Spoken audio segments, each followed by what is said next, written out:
क्या आपको epoxy compound के बारे में पता है? एक्चुअली ये प्रोडक्ट इंडिया के हर घर में यूज होता है। इनफैक्ट जब भी आपके घर में कुछ लीक होता है ना, आप दुकान से जाकर यही प्रोडक्ट खरीदते हो, फिर भी आपको इस प्रोडक्ट का नाम नहीं पता। क्यों? क्योंकि इन प्रोडक्ट्स को लोग सिर्फ इनके ब्रांड नेम से जानते हैं, which is M-Seal. In fact Fevicol भी कोई प्रोडक्ट नहीं है। फेविकॉल तो सिर्फ एक ब्रांड है जो कि प्रोडक्ट के तौर पर एडेसिव्स या ग्लू बेचता है। और ये ब्रांड्स देखते ही देखते आज इतने बड़े बन गए कि अगर आपने इन ब्रांड्स की पेरेंट कंपनी मतलब पेडिलाइट इंडस्ट्रीज में सन 2000 के जनवरी के महीने में सिर्फ 10,000 रुपए इन्वेस्ट किए होते, तो आज उन 10,000 रुपयों की वैल्यू 12 लाख से भी ज्यादा होती। आज इस वीडियो में हम India Fevicol man late Mr Balwant Kalyan ji Parekh के बारे में बात करने वाले हैं, और साथ ही साथ हम फेविकॉल की कुछ जबरदस्त बिजनेस स्ट्रैटेजीज के बारे में भी बात करेंगे। नाउ आगे बढ़ने से पहले एक छोटी सी रिक्वेस्ट है, अगर आपको बलवंत पारेख की स्टोरी से कुछ इंस्पिरेशन मिले तो इस वीडियो को अपने दोस्तों के साथ जरूर शेयर करना। कोशिश करते हैं कि इंडिया के इस लेजेंडरी बिजनेसमैन की कहानी हर यूथ तक पहुंचे। Let's start. इस कहानी की शुरुआत होती है गुजरात के भावनगर डिस्ट्रिक्ट में पड़ने वाले एक छोटे से टाउन महुआ से।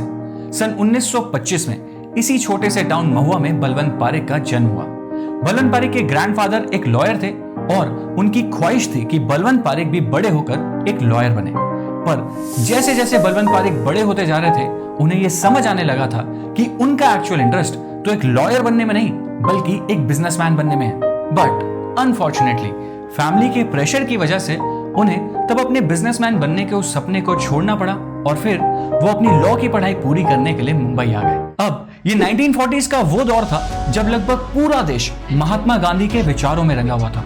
उस समय क्विट इंडिया मूवमेंट की शुरुआत हो चुकी थी और देश के कई और यंगस्टर्स की तरह बलवंत पारेख ने भी इस मूवमेंट को ज्वाइन कर लिया और अपनी पढ़ाई बीच में ही छोड़ दी। वेट, क्या फिर से ये एक और कॉलेज ड्रॉप आउट की कहानी है?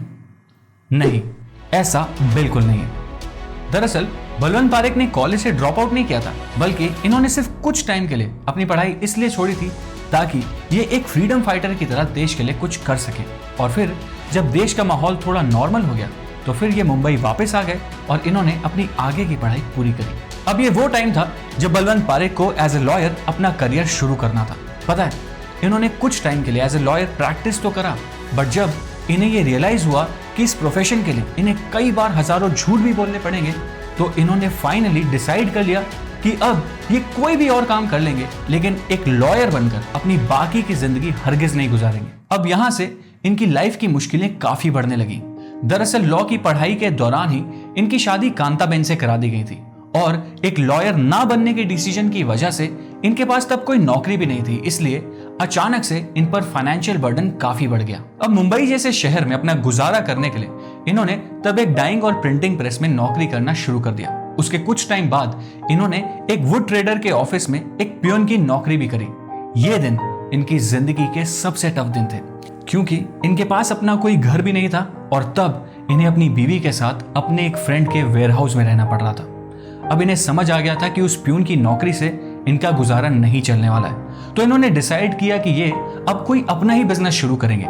इन्होंने फिर अपने कॉन्टैक्ट्स की मदद से एक इन्वेस्टर ढूंढ लिया और उस इन्वेस्टर की मदद से इन्होंने अपने पहले बिजनेस की शुरुआत करी।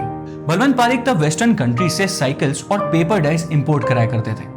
इस काम के जरिए इन्हें बिजनेस करने के बारे में बहुत कुछ सीखने को मिला और फिर जब इन्हें यह एहसास होने लगा कि अब एक सक्सेसफुल बिजनेस कैसे चलाते हैं, इसके बारे में इन्हें बहुत कुछ समझ आ गया है, तो इन्होंने अपने छोटे भाई सुशील पारेख को अपने साथ आने को कहा और 1954 में इन्होंने पारेख डाइचम इंडस्ट्रीज की शुरुआत कर दी। उस समय ये टेक्सटाइल प्रिंटिंग के लिए यूज होने वाले पिगमेंट इमल्शंस बनाया करते थे, लेकिन नई अपॉर्चुनिटीज ढूंढना इन्होंने तब भी बंद नहीं किया और फाइनली 1959 में जाकर पेडिलाइट इंडस्ट्रीज की शुरुआत हुई। और अब जानते हैं कि आखिर इन्होंने पेडिलाइट इंडस्ट्रीज में ऐसा क्या स्पेशल किया जिसकी वजह से आज फेविकॉल और एमसील जैसे ब्रांड्स अपने आप में एक मोनोपोली हैं। देखो, इन्होंने एक ऐसी मार्केट में कदम रखा था जो ऑलरेडी एग्जिस्ट तो करती थी, लेकिन उस मार्केट में अभी भी बहुत कमियां थी। ये थी उस समय की एडेसिव्स की मार्केट। उस दौरान एनिमल फैट ग्लू को एक एडेसिव की तरह यूज किया जाता था और प्रॉब्लम ये थी कि इस ग्लू को बनाने के बाद भी कारपेंटर्स को इसे यूज करने से पहले इस ग्लू को गर्म करना पड़ता था और फिर इसे वापस से ठंडा करना पड़ता था और ये सब करने में कारपेंटर्स का बहुत टाइम वेस्ट हो जाता था। और तो और इस एनिमल फैट ग्लू को यूज करना जितना मुश्किल था, उस हिसाब से इसकी एडेसिव स्ट्रेंथ भी कुछ खास नहीं थी। एंड यही पेडिलाइट इंडस्ट्रीज के लिए एक बहुत बड़ी अपॉर्चुनिटी थी। क्यों? क्योंकि इस प्रोडक्ट के एंड यूजर्स मतलब कारपेंटर्स ही सेटिस्फाइड नहीं थे। अब बलवंत पारेख ने इस अपॉर्चुनिटी का बहुत अच्छे से फायदा उठाया। वो अपना प्रोडक्ट बेचने के लिए मतलब फेविकॉल बेचने के लिए वो किसी हार्डवेयर शॉप में नहीं गए, बल्कि वो सीधा कारपेंटर्स के पास ही पहुंच गए। इन्होंने कारपेंटर्स को थोड़ा एजुकेट करना शुरू किया। उन्होंने कारपेंटर्स को समझाया कि कैसे एनिमल फैट ग्लू के बजाय अगर वो लोग फेविकॉल यूज करेंगे तो उन लोगों का बहुत टाइम और पैसा सेव होगा। और कारपेंटर्स को फेविकॉल इतना पसंद आने लगा कि पेडिलाइट इंडस्ट्रीज सिर्फ इस एक प्रोडक्ट की मदद से ही बहुत बूम करने लगी। लेकिन एक कंपनी की ग्रोथ सिर्फ अच्छे प्रोडक्ट्स पे डिपेंड नहीं करती। ग्रोथ के लिए कई और फैक्टर्स भी जरूरी होते हैं। अब सवाल यह है कि आखिर पेडिलाइट इंडस्ट्रीज ने ऐसा और क्या खास किया था? इसका जवाब है understanding what their customers actually need. और कारपेंटर्स की नीड को समझते हुए इन्होंने 2 और प्रोडक्ट्स लॉन्च किए, फेविकॉल स्पीडेक्स और फेविकॉल हीटेक्स।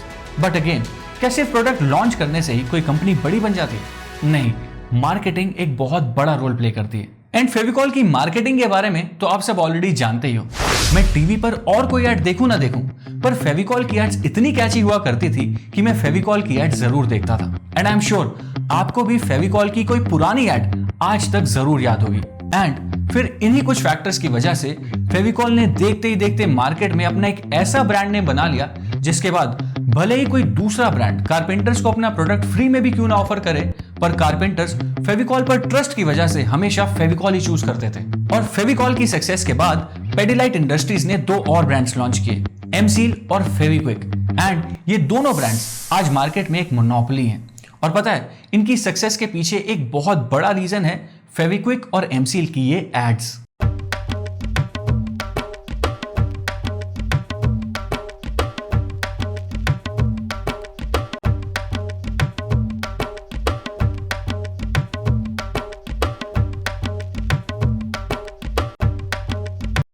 इन एड्स का इंपैक्ट एक नॉर्मल कस्टमर पर इतना ज्यादा पड़ा कि लोग अक्सर दुकान पर जाकर सीधा फेविक्विक या एमसील ही मांगते थे, कोई और दूसरा ब्रांड नहीं।